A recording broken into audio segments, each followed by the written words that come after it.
13-та седмица, седми пат пето продолжение во скоро празна сала, денеска продолжи работата на комисијата за прашање на изборите и именувањата, на која пратениците од опозицијата образложуваа зошто смета дека Тања Васич Бозаџиева не е соодветен кадар да биде предложена за нов уставен судија. Во речиси едночасовната анализа, пратеничката од ВМРО ДПМН Марија Петрушевска рече дека Васич Бозаџиева е кандидатка која некогаш ќе се изучува како негативен пример во судството. Повеќе е јасно дека ова е предлог решение на вашиот поранешен председател. Во знак на благодарност заради тоа што учествувала во законското решение, ќе го видиме тоа на крај на видено во ова низина биографија, учествувала во законско решение за подготовка на контраверзниот закон за упојни други. И ова е наградата.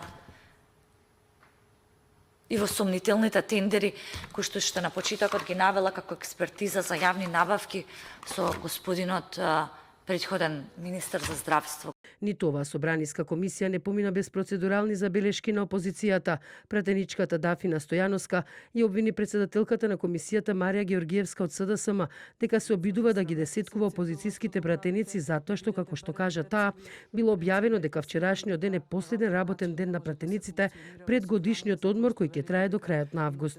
Георгиевска врати со обвинување дека Стојановска држи политички говор наместо да каже на што точно се однесува нејзината забелешка. Не знам која ви е целта, дали сакате да докажете пред македонската јавност дека сте заинтересирани за избор на овие уставни суди или сакате да докажете дека од страна на опозицијата нема интерес по однос на оваа точка. Целта не знам која ви е, можеби ќе кажете, можеби не, но сакам еден апел да упатам еве пред македонската јавност дека апсолутно не сте заинтересирани не само за избор на уставни суди, туку воопшто за сериозна работа во ова собрание. Не сум информирана дека има годишен одмор во собранието.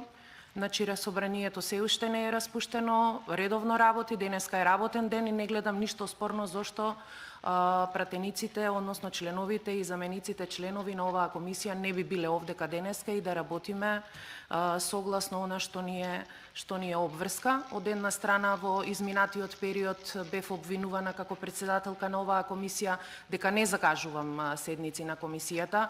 Кога закажувам комисија за седница на комисијата, тогаш не одговара, кратко е времето, долго е времето, брзо е кажано, кратко е кажано, не знам, не е битно, меѓутоа најважно е за мене како председателка на оваа комисија дека сум ја испочитувала процедурата. До сега е утврден само еден предлог на владеачкото мнозинство, тоа е актуелниот судија во апелацијскиот суд Скопје Фатмир Скендер. Одбиен е предлогот на ВМРО ДПМН, професорката од правниот факултет Јустинијан I во Скопје Родна Живковска да биде избрана за уставна судика. До прва ќе треба да се разгледуваат биографиите и на републичкиот јавен обвинител Љубомир Јовески, универзитетскиот професор Саво Климовски, судијата во пензија Бранко Секуловски, обвинителот Тодор Витларов, судиката од управниот суд Весна Јовановска и Воислав Димовски, јавен обвинител од Охрид. Уставниот суд во моментов работи без четворица од предвидени 9 суди. До крајот на годинава истекува мандатот на уште еден уставен судија. Ако до декември 2022 година не бидат избрани нови 5 уставни суди, на Македонија и се заканува уставна криза.